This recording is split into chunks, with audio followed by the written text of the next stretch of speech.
pessoal, sejam todos bem-vindos à aula de número 5 de Geometria Analítica e o nosso enfoque de hoje será a inclinação e o coeficiente angular de uma reta. Então, pessoal, nós temos aqui uma figura que vai mostrar para nós no plano cartesiano uma reta R, de modo que essa reta R ela não seja paralela ao eixo X e nem ao eixo Y também aí inicialmente, tudo bem? E nós vamos considerar também um ângulo alfa. Quem é esse ângulo alfa? É o menor ângulo que a reta R forma com o eixo X, certo? Medido do eixo X para a reta R, no sentido anti-horário. Por isso a flecha está saindo ali do eixo X e indo lá em direção à reta R no sentido anti-horário, ok? Então é esse ângulo aí que vai ser o nosso ângulo de interesse a princípio. A medida desse ângulo, pessoal, do nosso ângulo alfa, nós chamamos de inclinação da reta. A gente vai ver também que pode ser considerado como declividade da reta. Mas normalmente nós chamamos aí isso de inclinação da reta, que é esse ângulo alfa aí que nos interessa a princípio. Então, pode ocorrer o seguinte.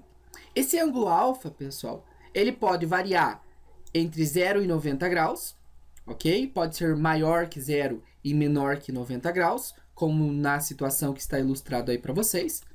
Pode acontecer também desse ângulo ele ser maior que 90 e menor que 180, certo? Estar compreendido entre 90 e 180 graus. Pode acontecer também, pessoal, desse ângulo ser um ângulo de 90 graus. Ou seja, quando isso acontece, a nossa reta R ela vai ser perpendicular ao eixo X e paralelo ao eixo Y, tudo bem? A gente pode verificar ainda facilmente, pessoal, que quando o alfa for igual a 0 graus, nós vamos ter a seguinte situação. A nossa reta R, ela vai ser paralela ao eixo X, certo? Então, vimos lá que a reta pode variar, né, o ângulo entre 0 e 90 graus, pode variar entre 90 e 180, pode ser 90 graus, ou quando for 0 graus o nosso alfa, nós teremos aí que a nossa reta R, ela é paralela ao eixo X e vai ser consequentemente ali perpendicular, né, ao eixo Y, que é o nosso eixo das ordenadas. Então a gente denomina-se de coeficiente angular ou declividade da reta, como eu falei, né, as duas palavras aí vão ser sinônimos para essa definição, o número real m que expressa a tangente trigonométrica em sua inclinação alfa, ou seja, o nosso m, pessoal, vai ser a tangente daquele ângulo alfa. A gente vai poder usar aí a tangente, que vai surgir para nós um triângulo retângulo ali, para nós estudarmos aquele ângulo alfa, tudo bem? Então, com base na trigonometria, por isso tangente trigonométrica, a gente vai poder observar o quê? Se o alfa for igual a 0, pessoal, a 0 graus, a gente sabe que a tangente de 0 é 0. Então, consequentemente, se o m é igual a tangente de alfa, o m vai ser 0.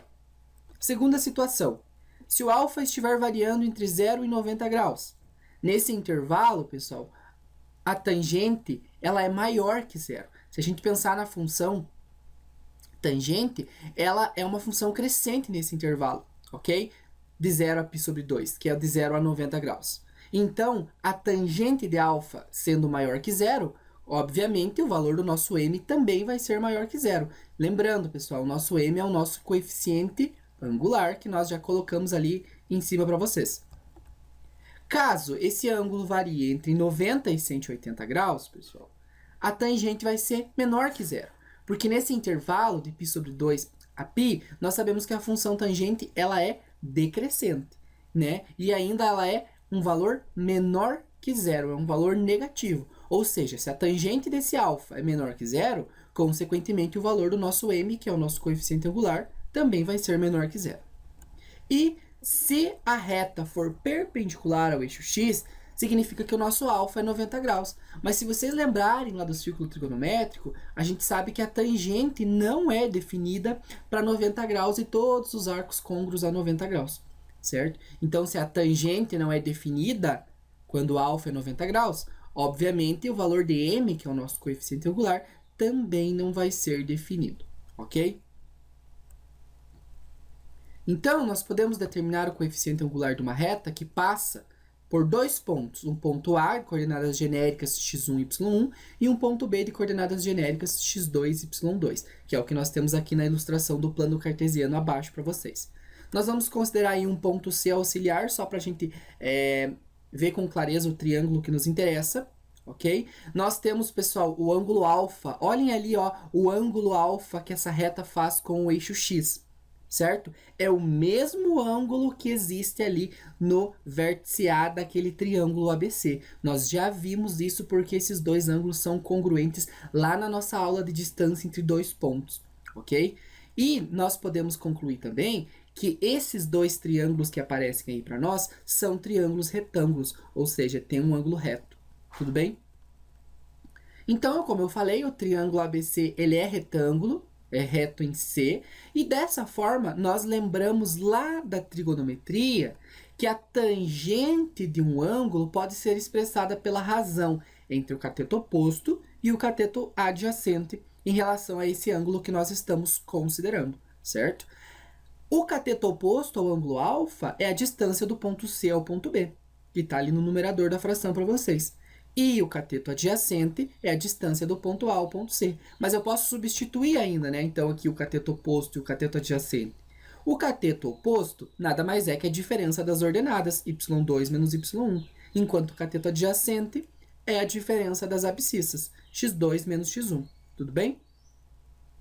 Então, o coeficiente angular de uma reta que passa por esses dois pontos, eu posso expressar da seguinte forma. O nosso m, que nós falamos que é o número real que representa o coeficiente angular, é igual a tangente de alfa, que é igual à razão das variações entre as ordenadas sobre as variações das abscissas. Então, nós chegamos aqui, pessoal, numa relação para encontrar o coeficiente angular de uma reta. Tudo bem? Ou usando a tangente de alfa, ou usando aí a razão das variações entre as ordenadas e as abscissas. Só uma consideração importante, é claro, x1 tem que ser diferente de x2, pessoal, porque quando isso acontece, deles serem iguais, nós recairemos numa indeterminação matemática, certo? Porque se eles forem iguais, vai ficar, né, x menos x, zero, né? E nós aí recairemos, então, numa indeterminação, que é uma divisão por zero. Vamos ver um exemplo prático aqui, bem simples, para nós entendermos, né, caso nós precisamos calcular o coeficiente angular de uma reta. Então, determine o coeficiente angular de uma reta que passa pelos pontos A, 3 e 2, e B, menos 3 e menos 1, ok? Então, nós sabemos que o coeficiente angular, se eu conheço dois pontos, basta eu calcular a variação das ordenadas dividido pela variação das abscissas. Conheço as ordenadas e as abscissas dos dois pontos, então só vou substituir aqui. Menos 1, menos 2, e sobre menos 3 sobre menos 3, ok? Perdão ali, ó, menos 3, não era sobre, ok? Então, nós vamos ficar aí, menos 1 com menos 2, menos 3, e menos 3 com menos 3, menos 6. Divisão de números inteiros, né, ambos negativos, vai resultar para nós num número positivo, ok? E dá para simplificar ainda essa fração aí, colocando uma fração equivalente a 3/6, que é meio. Okay? Então, nós podemos concluir que o coeficiente angular dessa reta é 1 sobre 2.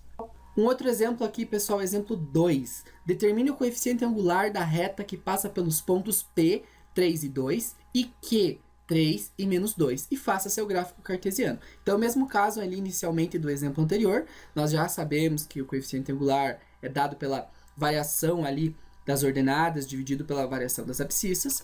Então, só substituindo, vamos ficar com menos 2 sobre 3 menos 3. E isso vai acarretar em menos 4 sobre 0, pessoal. Observem que as abscissas são iguais. A abscissa do ponto P e do ponto Q é 3. Lembram que tinha que ser diferente de 0? Então, nesse caso, pessoal, há uma indeterminação matemática. Ou seja, o coeficiente angular ele não é definido. Quando o coeficiente angular não é definido, lembram o que nós vimos? Olhem aqui, ó, vamos relembrar. Eu tenho o ponto P e o ponto Q ali, as coordenadas já estão traçadas e os pontos também. Quando isso acontece, pessoal, do coeficiente angular não ser definido, significa que a reta é perpendicular ao eixo das abscissas, ao eixo X. Tudo bem? Então, é isso que acontece aí. É importante que a gente lembre desse fato. Se o coeficiente angular não é definido, consequentemente, a reta é perpendicular ao eixo X. Ok, pessoal? Espero que vocês tenham compreendido a aula. Fiquem atentos com a próxima aula, que será sobre equação fundamental da reta. Dá um joinha aí no vídeo, compartilha e fica atento sempre nas próximas aulas, ok? Até a próxima, pessoal!